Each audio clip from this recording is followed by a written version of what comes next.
this is Dr. Stephanie Hack, the Lady Parts Doctor, and I am so excited to have a special guest to join the chat today because you know I love it when we chat, and I love it when we chat with guests. So today I am bringing you someone who has started her own business. She is an entrepreneur, but she also has the understanding of what it's like to be a mother, a working woman, to have all of these experiences while you're trying to do your own thing.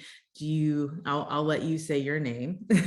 Hi, everyone. This is Ambreia. I'm a motherhood and maternity photographer based in the DMV area. Yes, and I found her. I'm trying to think how I think I found you through an internet search, and then I started following you on Instagram so I could see all of your work. And then you followed me, and I was like, oh, I really like her. Yes, that makes a lot of sense. I was like, oh, a lady parts doctor. I have lady parts. Let me follow her back.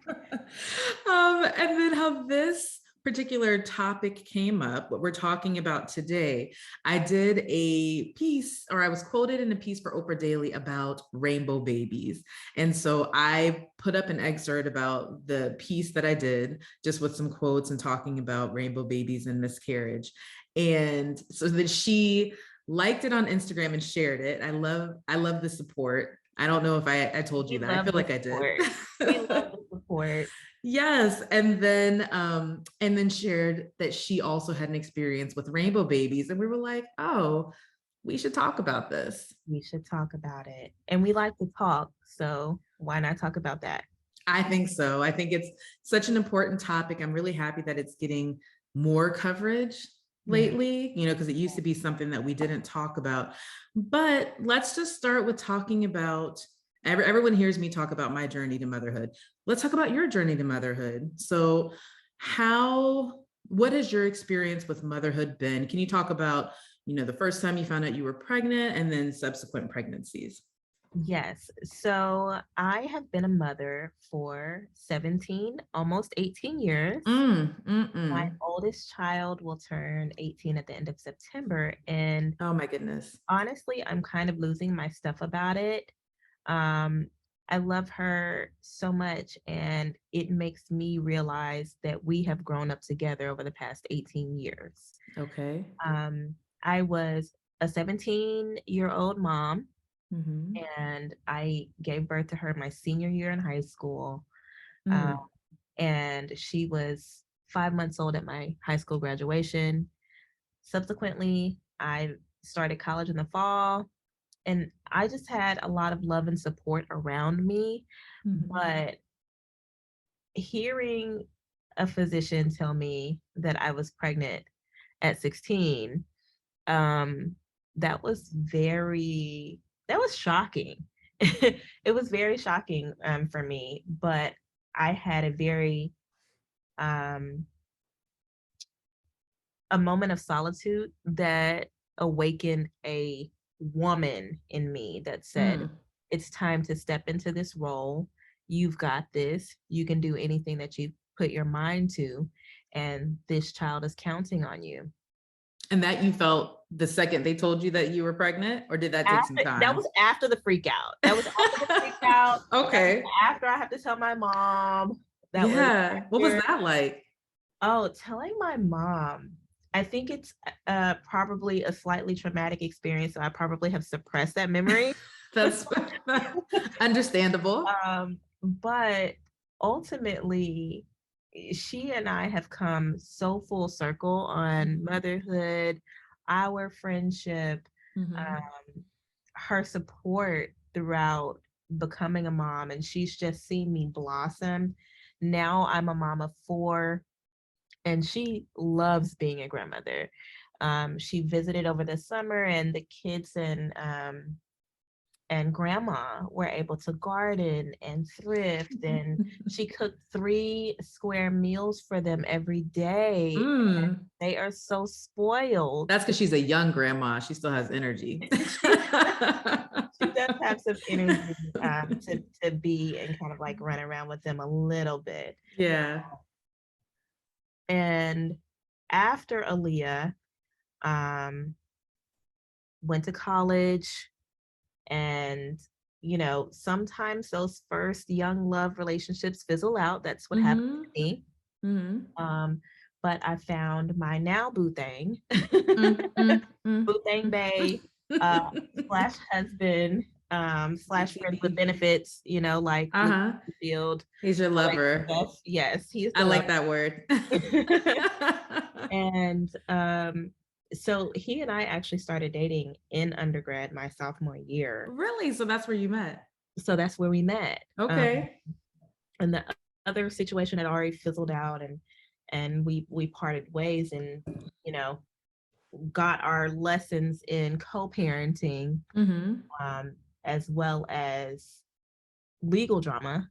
So you don't realize as a 17-year-old that you can have legal drama because of, teen pregnancy and Right. preterm sex. Because those are grown people things that you're not thinking about when you're I'm when you're not not thinking about grown. that. I'm thinking about prom. Like, so life experience really was um, enhanced dramatically because of my motherhood. Yeah. Well, can you say, so what was it like having a small child and being an undergrad? Like, what was that experience like? Oh my gosh, having a small child and being an undergrad. Because I know what my undergrad was like, and I know what my after undergrad was like. And I'm like, I don't know that. I bet yours was a whole lot more lit than mine. Probably not as much as it should have been. But yeah, keep going. Yeah, back in that time, I think college was very lit, but I was like the micro lit person. So I went to a few parties here and there. There was a time there were many times when I had to take her to class with me because we missed like the cutoff window at her daycare. They have these crazy rules about she has to be here at 9 o'clock. And if we were the least bit late, doors were locked, not taking your child today. Still full tuition, but we're not taking her today. So and you were near home, right? Like I you was near home. near home. Yes, I was Okay. in my hometown. Okay. So I did not realize until later how big of a blessing it is to have 5 colleges in your hometown. And you just see all of this post-secondary education around you, and you say, oh, well, I want to go somewhere else. I want to be somewhere else. But it was a huge blessing that I was down the street from my HBCU, that there were ample colleges, which Huntsville, my hometown, Huntsville, Alabama, is a college town. I went to Alabama A&M University, Woo woo. graduated, Bulldogs, go Bulldogs. And my professors were so understanding.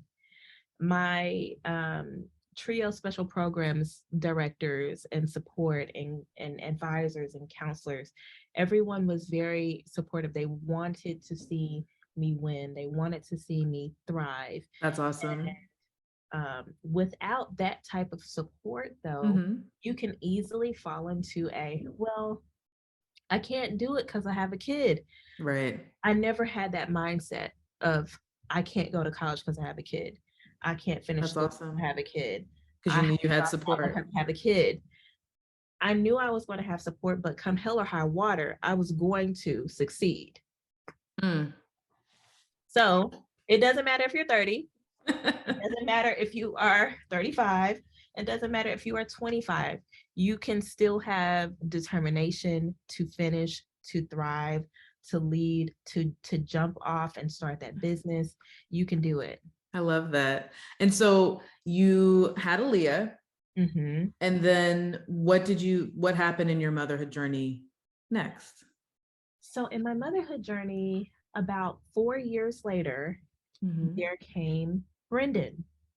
So I loved that age gap between my 2 older children because she had a sense of independence. She could articulate what she needed. She wanted to be a helper. She also had kind of her own personality, her own lane.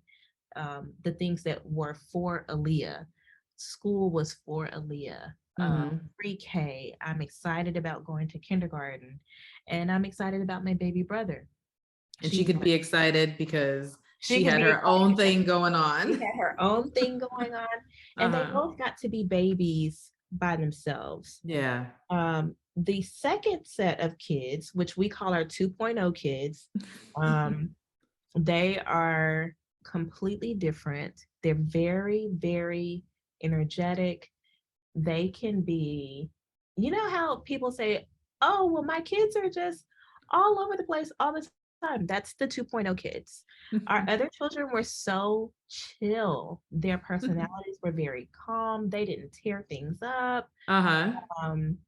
They didn't color on walls. I mean, this is a different generation, right? Like your 2.0. It's like a completely different generation. So how old are they? They are 5 and 3. Okay. So we have quite the gap between our 5-year-old and our 13-year-old. Okay. Yeah. Their worlds are completely different. Her world looks like slime and easels and art and princess dresses, and his world looks like video games and band classes and learning how to change classes in middle school. Yeah. It's a I have kids on every level. It sounds like, but it's nice that you have kids that I think getting them to be independent. You know, my kids are going to be 2 years apart. So everybody's kind of like, they get a brief baby period and then there's like another baby who's going to get the attention. But your kids are like, with the exception of your 2.0s. Yes, with the exception of the 2.0 kids, they have the exact birth months and length apart as myself and my brother. Okay, that's cool. Mom, I'm sorry. I'm sorry.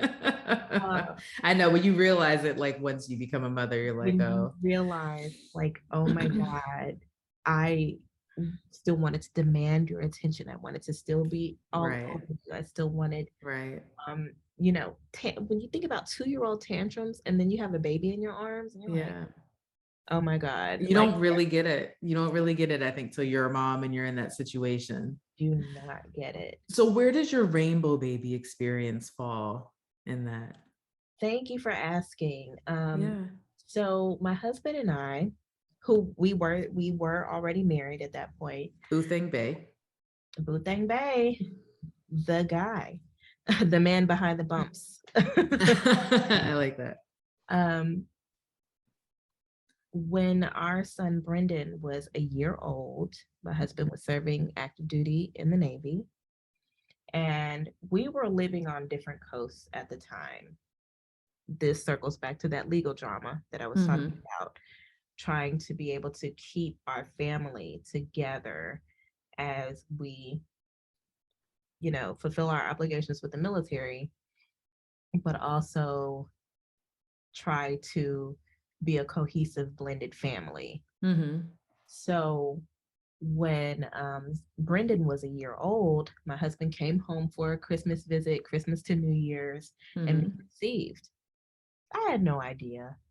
So I remember having consistent spotting happening after my period. And I was like, what is this? What is going on? Something isn't right. This is not normal. But I can't remember if I was fully in denial or if I did suspect that I might have been pregnant. I bet you suspected. But you were like 90%. I was definitely in denial. I was like, I have a 1-year-old. That's very common. 1-year-old. I don't want to be pregnant. So I remember after he left and we got back into a routine, and I was like, you know, this has been going on long enough. Let's see if we can resolve this. So I did not see my PCP. I actually went to the ER after work because it seemed like it was getting a little bit heavier. Were you having any pain or just bleeding? It was just bleeding. There was pain. And so I, you know, went into the ER. Oh, well, I feel okay. I'm just having this random bleeding. And I feel like it was a darker red than a normal period. So it was like that. It looked like older blood. They ran blood work. Surprise! You're pregnant. Oh my gosh. So at that point, my husband and I was 20. He was probably 22-ish. Okay. And he was in San Diego, and I said, honey, you left something here when you came for Christmas. And at that point we were like, oh, well, I'm gonna get my tubes tied after this baby. We're both gonna be on the table getting fixed together. You know, we cracked all kinds of jokes about this is the third baby. I'm good after this. Yeah. And then I had the follow-up appointment. So this is the appointment that you had like with your GYN or your GYN, exactly. Sure. Did they do an ultrasound? Sorry, at the emergency department? I think they did. They did do a transvaginal ultrasound, but they told me it was too soon to see anything. Yeah, that's pretty common. Okay. It is. That's very, very common. And so you saw your doctor? I saw my doctor, and what she said was that she's going to send me for another ultrasound because it was maybe about 2 weeks later. The spotting cleared up for some reason. I don't know. Maybe that was just, oh, we need you to check on this. We need you to check on this. And after you're done checking on this, you'll be fine. So I went to that ultrasound appointment and they saw nothing. Went to my OB and she said, well, we think that you probably have already miscarried. Your blood work is conducive with that. So we're going to go with that. Okay. Obviously I was crushed. Right. We'd spent a week and a half, 2 weeks, getting excited, thinking about names, talking about the connection that all of them would have together.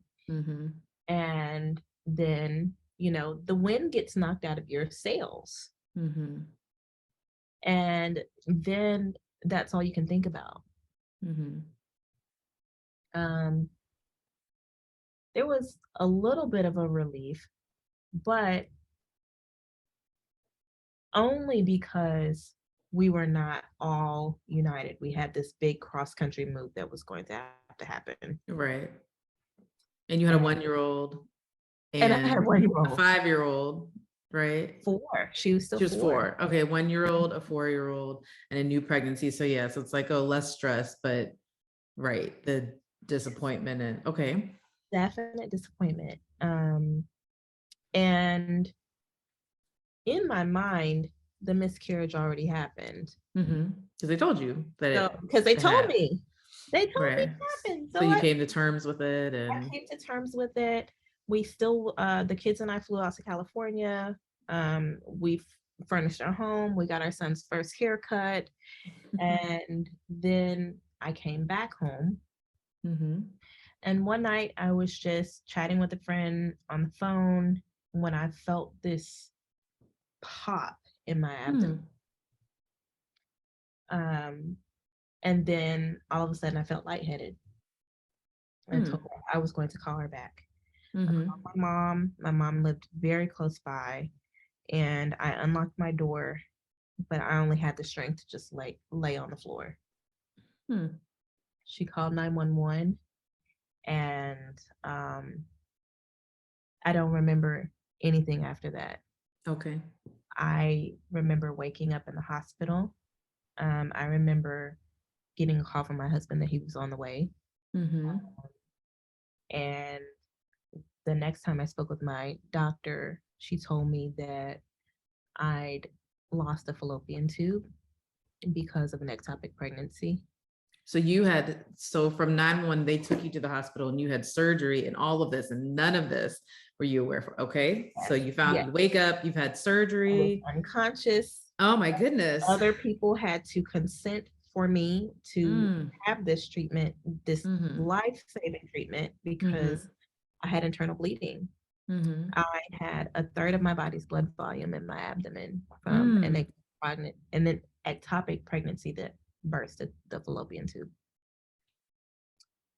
So that So was yeah. a lot. That was a lot to process. Right. That's what I was gonna say. Like, so you wake up and they're like, hey, you've had surgery and this and that, and you're in the hospital. Like, what are you even thinking? Do you remember what you were thinking in that moment? I was thinking about the children that I got to be alive for. Mm. I was thankful that my mom was able to get to me. Yeah. I was thankful that um, they were able to perform the surgery, Mm-hmm. and I had to get some blood as Mm-hmm. far as a blood transfusion. Mm-hmm. Um, and I was flabbergasted that I was still pregnant. Right. Because you thought you were done. Mm-hmm. That is a lot. It was a lot, especially at such a young age. Right. Because you So said you're like 21 at this I was point. 20, 20. 22 at this 22. point, Mm-hmm. and I'd already carried two healthy but Mm-hmm. premature babies, healthy but premature. Um, and I was not on a contraceptive at the time, Mm-hmm. but those were conversations that my physician and I were having. Right. Do you want a contraceptive? What kind would you like? I think I was the next contraceptive that I was on after that was NuvaRing. Okay. And I remember having so much fear afterwards Mm-hmm. that I did not want to even consider having more children. Yeah. Just no, I'm done. This is a lot. Um, What were you afraid of? I was afraid of having another ectopic pregnancy. I was afraid that I could not get pregnant on my own. Mm-hmm. I was afraid that having one fallopian tube meant that, you know, I wouldn't ovulate on a regular basis to be Mm-hmm. able to conceive, Mm-hmm. and that I would have complicated pregnancies. Mm-hmm. And you had already had I'd already had complicated pregnancy. complicated pregnancies. But to be honest, as much as I told the physician from my second pregnancy, hey, I had my daughter at 30 weeks. Oh, you're gonna be fine. No worries. Like, we're just gonna see what happens. And lo and behold, at 30 weeks, my body tried to start the labor process to evacuate the baby. We're gonna evacuate him. He's With baby fine. number 2. This is baby Yeah. number two. Yeah. And so we were able to keep him in for about another 2 weeks, but with bed rest and magnesium sulfate, which Mm-hmm. I was later told is not actually even effective. So Like we will that is another topic in another conversation, but topic for another day. Another topic for another day. but it's all complicated and a lot to be It is, dealing with at 22 when you already have 2 children. and you So just like finish school and like live with your husband and go to right. Cali. At this time in my educational journey, I was trying to like get out to California so that I could go to film school. I was already accepted Mm. to the Art Institute of Santa Monica. I was Mm. like trying to just be career driven. Yeah. By this time, some of my peers had already finished undergrad, and I'm like, Right. I'm behind. I wanna do Yeah. that. I'm trying to Which finish now that. looking back, you're like, I was just 22. I was just but 22. when you're in it, you feel, especially when everybody else at the same time is like continuing to progress and you feel like you're stagnant. Mm-hmm. That's tough. So you went home from the hospital, Mm-hmm. time passed. And then what made you guys decide to start trying for a third? I guess 8 years later, or maybe before that.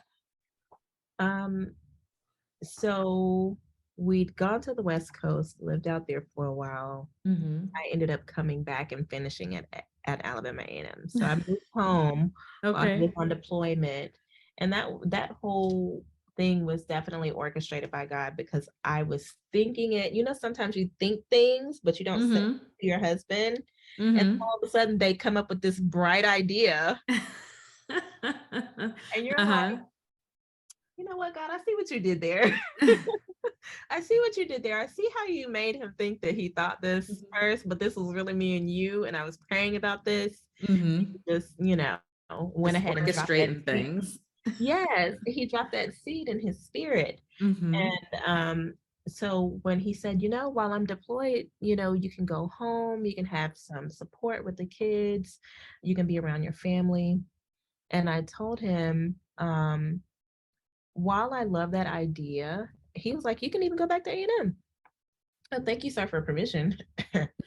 But I told him, I said, if I go back to A&M and I go home, I'm not going to stop until I finish. So I'm going to be there until I finish. Mm-hmm. And how much time did you have left? Um, I finished in 2013. Okay. Okay. It was about 2 years. Okay. Years. He got stationed closer to us, but we were still at a distance, driving distance, not flying distance, thank goodness. He was stationed on the Mississippi Gulf Coast. And after that point, once I finished school and I had my little corporate job and my happy little salary and things like that, about a year later, we moved closer to his family and bought a house. Once I knew that I didn't have to deal with deployments and separation Mm-hmm. anymore, I felt ready to have a baby. Yeah, you felt settled. I felt settled. I felt like, okay, we have our house, we have room for him or her to come home to. Our Mm-hmm. kids love the school. We're in suburbia. We love it. Mm-hmm. And so at that point, I actually was on the Marina. I'd switched and did something that I felt like was better for us at the time. Mm-hmm. And I was in July of 2015, I was ready to get the Marina out. Mm-hmm. And I ended up leaving my stressful said corporate job, Mm-hmm. corporate job. And this was on the journey to entrepreneurship. Mm-hmm. And we conceived in December. I found out in January, and Yay. we have a happy rainbow baby. Well, so when you took that pregnancy test, Hmm. how did you feel? Like, what were you thinking? I think getting pregnant after a loss is a whirlwind of emotions. Mm-hmm. You think a lot of what ifs. What if I lose this baby? What if um, what if I need additional care? Mm-hmm. What if um, what if I don't even make it to see the baby on the ultrasound? Mm-hmm. And moreover, we definitely had a lot of joy. We immediately shared with our kids that they would be having a younger sibling, and Okay. we all rode that wave together. Okay. Um, I had a very good care provider for that pregnancy and for both of my last pregnancies. I love that. Um, our initial appointment was not an examination, it was more like a consultation.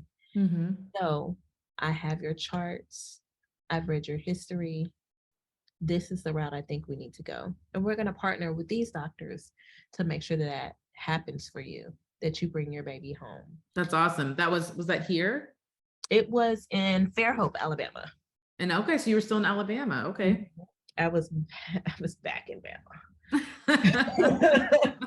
I was back in Bama, and at this point in my life, well, actually, I had come back to the love part, but then, you know, previously I was at the hate part. You have a love-hate relationship sometimes with your home state. That's I that's had true. an amazing care provider, and she told me about some advances in medicine. Mm-hmm. This Makina, which I'm sure you're familiar with, Mm-hmm. Makina will help you and has helped other preterm mamas get to term. Mm-hmm. Um, so I was on Makina from 16 weeks until I had her at 35 weeks and 6 days. So you got almost 5 extra weeks. How many extra Mhm. weeks? Mm-hmm. I got almost 5 extra weeks. Um, my body did at one point start a preterm labor process just because I wasn't hydrated. I wasn't doing Mm-hmm. much walking. And so I was on bed rest for that last 5 weeks. But Mm-hmm.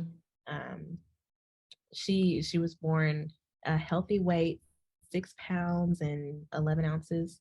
And she was my chunky little breastfed baby. She latched right away. I love that. Camp. And at this point, my husband and I had already decided for me to start my business. Okay. And so in that moment, when she's on my chest and I have him over my shoulder, I wished that there was someone there to capture that moment. So I was like, oh, well, maybe birth photography will be for me. Oh, you didn't know? Well, no. So I started 6 weeks later my business. I'd had Mm-hmm. it in my hand already for years, Mm-hmm. but I started 6 weeks later, like literally um, right after having her. So 6 weeks, I did my full maternity leave because it's not like I was being paid from anybody. This was It's a still mental maternity leave. It It was a was mental still maternity leave. leave. And Yes. then October 6th, I kicked off my business with a model call, and it's been full speed ever since. That is awesome. I guess you knew you wanted to do photography, but maybe you didn't Mhm. specifically know that it was going to be maternity photography. Is that Right, right. So I think I was intimidated to go after my current style because I didn't know how it was going to be received in the market. what was your style at the time? At that time, it was more like lifestyle Mm-hmm. instead of studio work, which I wanted to do studio Okay. work. But um, you know, you start out and you're bootstrapping, and you know, yeah. I remember my first maternity session. She just wore like this very casual dress, and I put her in like a field of roses, but it was still like not what you see on my website today. So We all start somewhere. we all start somewhere. And I learned that um, I know how to document a family. So, from the lifestyle perspective and the less posed perspective, and I did like working with moms who have a family. Mm-hmm. Um, but the high end, very polished look, you know, makeup done, hair's done, gorgeous flowing fabrics, those things, it took a while to evolve to that. We continue to develop our style. We continue to develop ourselves and our preferences and our tastes. That makes sense to me. Definitely, definitely. So you had that experience with your third, and then when did you guys decide? Because I think with the third last time you guys were like, "Oh, we gonna get snipped. We're done." When did you Right. decide I for a didn't fourth? Because I know caught you how saying that that. really, I don't know how it came about that we did not take the opportunity when it was there. But I remember having a different outlook and not allowing other people to force their opinions and outlooks on childbearing to me as well. Mm-hmm. Um, My husband and I view our children and pregnancy and the ability to have a family, especially after our first experience with with loss, um, as beautiful, and that children are blessings and pregnancy is a blessing. And, don't question how many children. And then I think we had some experiences where people were a little bit rude as well, Hmm. about, oh, well, I thought y'all were done. And, You're like, I thought that wasn't your business. I think that's not your business. But I think people felt inclined to share their opinion because of our ages at the time. Mm-hmm. Were they So, paying your bills? no, Okay. listen, can I get some stipends over here? We live in a very expensive area now.